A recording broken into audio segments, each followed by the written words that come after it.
नमस्कार साथियों, आप सभी का आपके अपने YouTube चैनल स्टडी राजस्थान 1000 के अंतर्गत स्वागत है। आज की जो अपनी वीडियो होने वाली दोस्तों राजस्थान जीके से संबंधित है।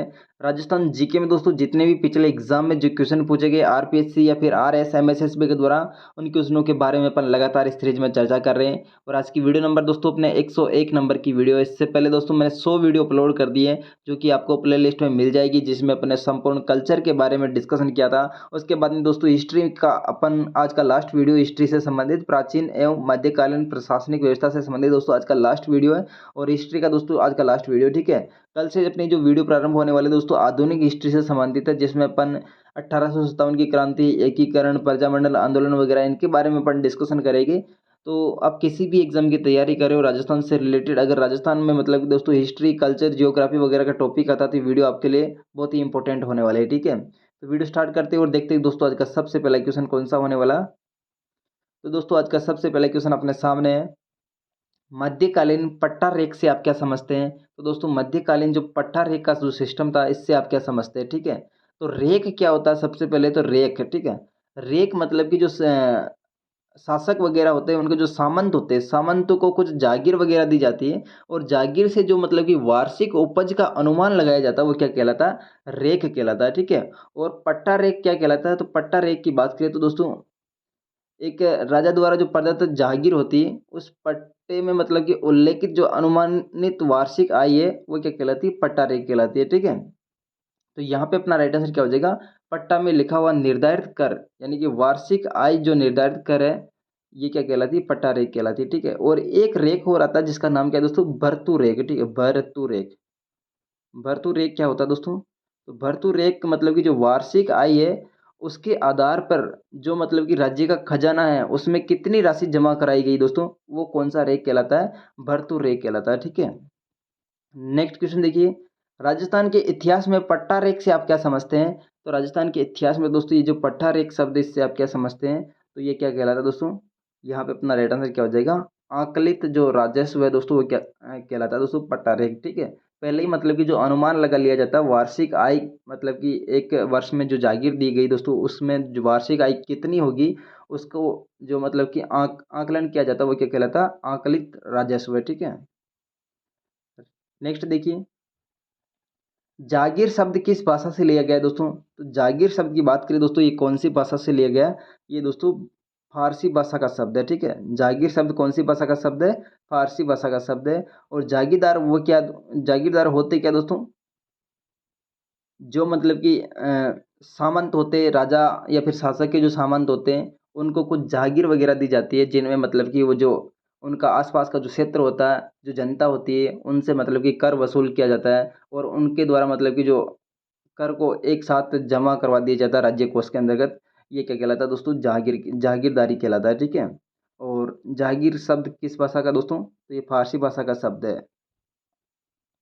नेक्स्ट देखिए, मारवाड़ राज्य में किस प्रकार के सामंतों को रेख, हुक्मनामा और चाकरी से 3 पीढ़ियों के लिए मुक्त किया जाता था दोस्तों।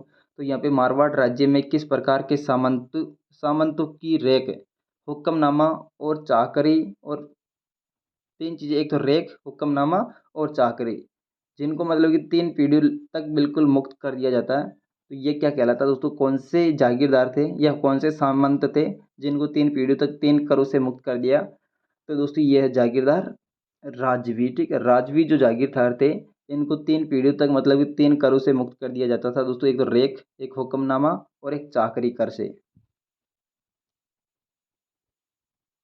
नेक्स्ट देखिए, दस्तूर कोमवार में राजस्थान के किस राज्य से संबंधित वर्णन मिलता है। तो दस्तूर जो कोमवार है, इसमें दोस्तों राजस्थान के किस राज्य से संबंधित हमें वर्णन मिलता है, ठीक है। तो यहाँ पे अपना राइट आंसर क्या हो जाएगा दोस्तों, जयपुर से, जयपुर से संबंधित है दोस्तों दस्तूर कोमवार, ठीक है। जयपुर में जाति के अनुसार प्रथाओं की जानकारी रखना, या फिर मतलब कि जाति रिकॉर्ड रखना, ठीक है। जो मतलब कि जयपुर के अंतर्गत जाति से संबंधित जितनी भी प्रथाएं होती है, उनकी जानकारी रखना, या फिर जाति का बिल्कुल एक तरह से बिल्कुल रिकॉर्ड रखना, वो क्या कहलाता है दोस्तों, दस्तूर कौमवार कहलाता है, ठीक है। ये किससे संबंधित दोस्तों, जयपुर से संबंधित है।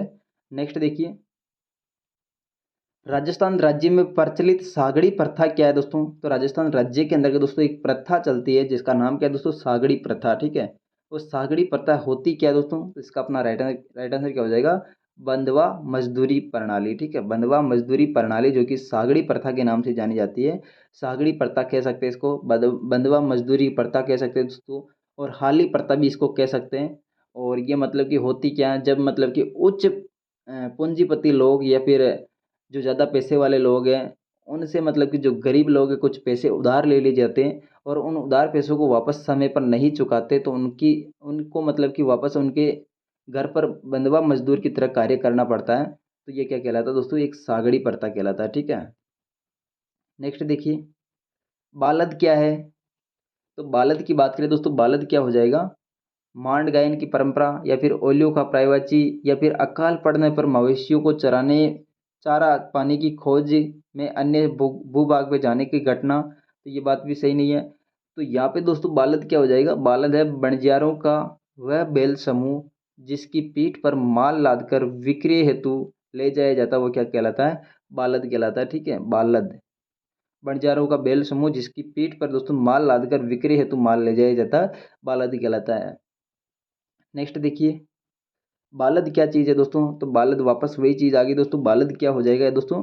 एक सार्तवाह है, ठीक है। सार्तवाह, बालद क्या हो जाएगा दोस्तों? सार्तवाह। सार्तवाह का मतलब होता है एक बंजारों का जो समूह होता है, या फिर मतलब कि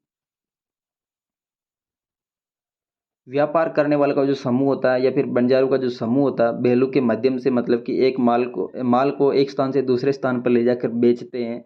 जो उनका समूह होता है वो क्या कहलाता है? सार्तवाह कहलाता है, ठीक है। और ये बालद भी दोस्तों क्या है? सार्तवाह है। नेक्स्ट देखिए, राजस्थान में एक राजा दूसरे राजा के साथ में होने वाले पत्र व्यवहार को क्या कहते हैं दोस्तों? तो राजस्थान में दोस्तों एक राजा से दूसरे राजा के साथ में जो पत्र व्यवहार होता है वो क्या कहलाता है? तो यहाँ पे अपना राइट आंसर क्या हो जाएगा दोस्तों? खरीता, ठीक है।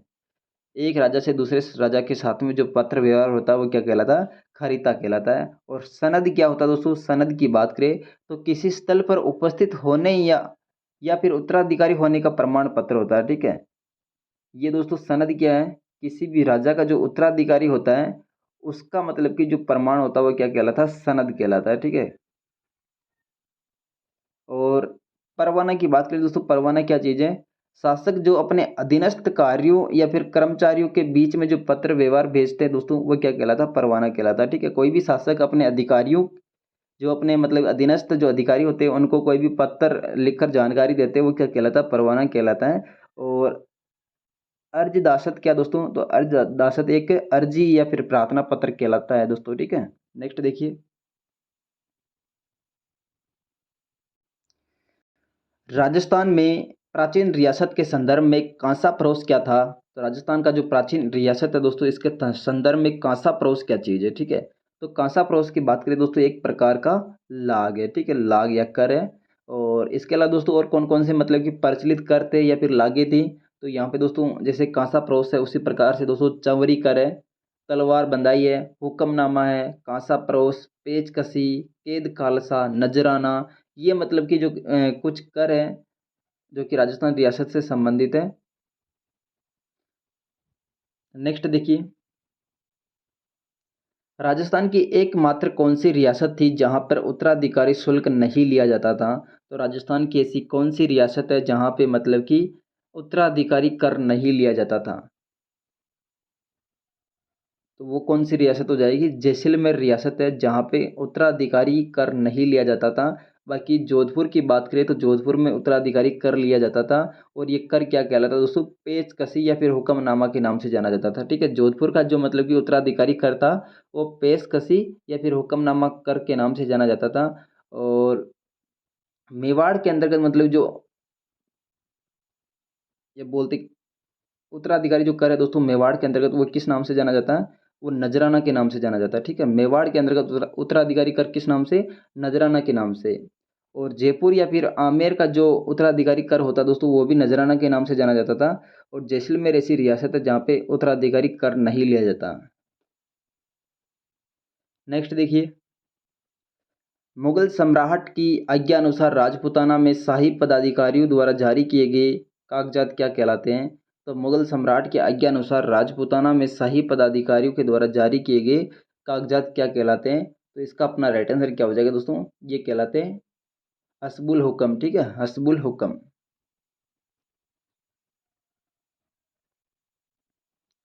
और यहाँ पे दोस्तों मंसूर क्या चीज़ है? तो मंसूर की बात करें तो कानूनी जो घोषणा पत्र होता है वो मंसूर कहलाता है। ठीक है, कानूनी घोषणा पत्र मंसूर कहलाता है। और यहाँ पे फरमान की बात करें दोस्तों, फरमान क्या होता है? जो मुगल शासक थे दोस्तों, उनके द्वारा मनसबदारों के नाम पे दोस्तों शाही आदेश निकालना फरमान कहलाता है। ठीक है, फरमान क्या होता है दोस्तों? जो मतलब कि मुगल शासक थे उनके द्वारा जो मनसबों के नाम पर दोस्तों जो शाही आदेश निकाला जाता था वो फरमान कहलाता है। और हस्बुल हुक्म क्या है दोस्तों? मुगल सम्राटों की आज्ञा अनुसार राजपूताना में शाही पदाधिकारियों के द्वारा जारी किए गए जो कागजात होते थे वो हस्बुल हुक्म कहलाते थे। ठीक है, और मंसूर के बारे में अपन ने ऑलरेडी देख लिया दोस्तों, ये जो कानूनी घोषणा पत्र होता है मंसूर कहलाता है। और खरीता की बात करें दोस्तों, खरीता क्या होता है? एक बड़ा लिफाफा किसी भी बड़े अधिकारी की ओर से दोस्तों महात्म के नाम पे जो आज्ञा पत्र निकाला जाता है वो खरीता कहलाता है। ठीक है, नेक्स्ट देखिए, 8वीं से 12वीं सदी के समाज में राजस्थान में प्रचलित अधिकारी अक्षपटलिक का संबंध किससे था दोस्तों? तो अक्षपटलिक का संबंध किससे हो जाएगा? 8वीं से 12वीं शताब्दी के मध्य जो एक अक्षपटलिक का संबंध दोस्तों किससे संबंधित है? तो इसका अपना राइट आंसर क्या हो जाएगा दोस्तों? अक्षपटलिक। ठीक है, ये है राज्य में आय व्यय का जो ब्यौरा रखने वाला जो अधिकारी होता, राज्य में आय व्यय का जो ब्यौरा रखने वाला अधिकारी होता वो क्या कहलाता? अक्षपटलिक कहलाता था। और ये एक वंशानुक्रम था। ठीक है, एक पीढ़ी से दूसरी पीढ़ी में ये मतलब कि एक अक्षपटलिक का जो कार्य था वो ट्रांसफर होता था।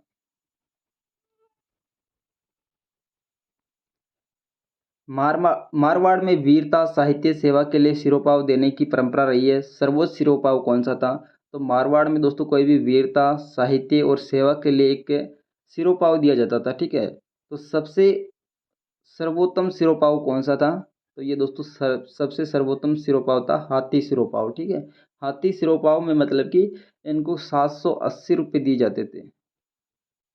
और इसके साथ में दोस्तों कपड़े भी दिए जाते थे। ठीक है, कपड़े और 780 रुपये दिए जाते थे। कोई भी वीरता का कार्य करता, साहित्य का कार्य करता या फिर सेवा में दोस्तों इंपॉर्टेंट कार्य करता, उनको सिरोपाव दिया जाता था। और सबसे सर्वोत्तम जो सिरोपाव है हाथी सिरोपाव, जिसमें 780 रुपये प्लस कपड़े दिए जाते थे।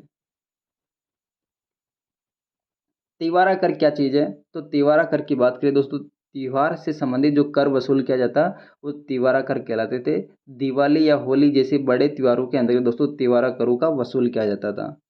नेक्स्ट देखिए, डाबी और जीवनी सावंतों की श्रेणी राजस्थान में कहाँ पे प्रचलित है? तो डाबी और जीवनी जो सावंतों की श्रेणी दोस्तों ये कहाँ पे प्रचलित है? ये दोस्तों जैसलमेर के अंतर्गत प्रचलित है। ठीक है, दो प्रकार की जो सावंतों की श्रेणी है डाबी और जीवनी, ये दोस्तों कहाँ पे प्रचलित है? ये जैसलमेर में प्रचलित है। ठीक है, मेवाड़ में दोस्तों 16 तो मतलब कि प्रथम श्रेणी के सामंत थे मेवाड़ के अंतर्गत। ठीक है, मेवाड़ मेवाड़ के अंतर्गत 16 तो प्रथम श्रेणी के मतलब कि सामंत थे। और 32 द्वितीय श्रेणी के सामंत थे, 32। ठीक है, और उसके अलावा दोस्तों एक तृतीय श्रेणी के भी सामंत थे जिनको अपन गोल के नाम से जानते हैं। ठीक है, गोल जो मतलब कि सामंत थे ये तृतीय श्रेणी के सामंत थे। और 16 प्रथम श्रेणी के और 32 द्वितीय श्रेणी के सामंत थे उदयपुर या फिर मेवाड़ के अंतर्गत। जैसलमेर में दोस्तों दो थे, एक तो डाबी और जीवनी सामंत श्रेणी के। और मारवाड़ में दोस्तों कौन से थे दोस्तों? तो मारवाड़ के अंतर्गत 4 सामंत श्रेणी थी। 4 सामंत श्रेणी कौन सी थी दोस्तों? एक तो राजवी, जो कि राज परिवार से संबंधित मतलब कि जो बेटा या फिर भाई बंध थे वो राजवी के अंतर्गत आते थे। और उसके अलावा दोस्तों मतलब कि सरदार। ठीक है, राजवी के अलावा एक सरदार है। सरदार के अलावा दोस्तों मुतसद्दी है जो कि अधिकारी कहलाता था। एक है गनायत। ठीक है, गनायत, गनायत, मुतसदी, सरदार और राजवी, ये दोस्तों मारवाड़ से संबंधित 4 सामंत श्रेणियाँ थी। ठीक है, और जयपुर की बात करें दोस्तों, जयपुर में एक 12 कोटड़ी के नाम से सामंत श्रेणी प्रारंभ की थी दोस्तों पृथ्वीराज के समय से। ठीक है, पृथ्वीराज के समय से दोस्तों जयपुर के अंतर्गत या फिर आमेर के अंतर्गत 12 कोटड़ी के नाम से सामंत व्यवस्था प्रारंभ की गई। ठीक है, नेक्स्ट देखिए,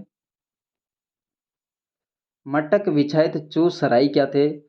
मटक, विछायत और चूसराय की बात करें दोस्तों, ये सभी के सभी क्या थे, एक मध्यकालीन दोस्तों कर की व्यवस्था थी। ठीक है, मध्यकालीन करों की व्यवस्था थी। तो यहाँ पे अपना राइट आंसर क्या हो जाएगा, राजस्थान में स्थानीय करों के नाम है मटक, विछायत, चूसराय। ठीक है, राजस्थान में स्थानीय करों के नाम है, जो कि मध्यकालीन जो समय था उसमें ये कर लिए जाते थे। नेक्स्ट देखिए, वह कौन सा भूभाग था जो ब्राह्मणों को दान दिया जाता था तथा उनसे भूमि कर व अन्य प्रकार के कर राजा द्वारा नहीं वसूले जाते थे। तो ये दोस्तों कौन सा कर है या कौन सा भूभाग है जहाँ पे दोस्तों ब्राह्मणों को दान दिया जाता था और उनके द्वारा कोई भी कर नहीं लिया जाता था। तो ये भूभाग कहलाता है दोस्तों अग्रहार। ठीक है, अग्रहार जो भूभाग था, इनको ब्राह्मणों को दान दिया जाता था और इनके द्वारा कोई भी कर नहीं लिया जाता था। और आज का लास्ट और अंतिम क्वेश्चन है, राजस्थान के राजवंशों के राजस्व प्रणाली के अंतर्गत किस प्रकार की भूमि को राजा की निजी संपत्ति माना जाता था। तो राजस्थान के अंदर राजवंशों के राजस्व प्रणाली के अंतर्गत दोस्तों किस प्रकार की जो भूमि थी वो राजा की निजी संपत्ति कहलाती थी। तो वो भूमि है दोस्तों खालसा भूमि। ठीक है, खालसा भूमि मतलब कि एक मारवाड़ का जो क्षेत्र है वो 1581 से लेकर 1581 से लेकर 1583 तक। ठीक है, लगभग ये 3 साल तक मारवाड़ का जो क्षेत्र है खालसा भूमि रहा था। यहाँ पे किसी भी मतलब कि राजा का शासक नहीं था, ये केवल डायरेक्ट जो अकबर के अधीन था। ठीक है, जो भूमि डायरेक्ट राजा के अधीन होती है वो क्या कहलाती है, खालसा भूमि कहलाती है। ये थी दोस्तों आज की वीडियो। अगर वीडियो आपको पसंद आई तो वीडियो को लाइक कर दीजिएगा, चैनल को सब्सक्राइब कर दीजिएगा ताकि मेरी प्रत्येक वीडियो आप तक समय पर पहुंच सके। Thanks for watching, see you again.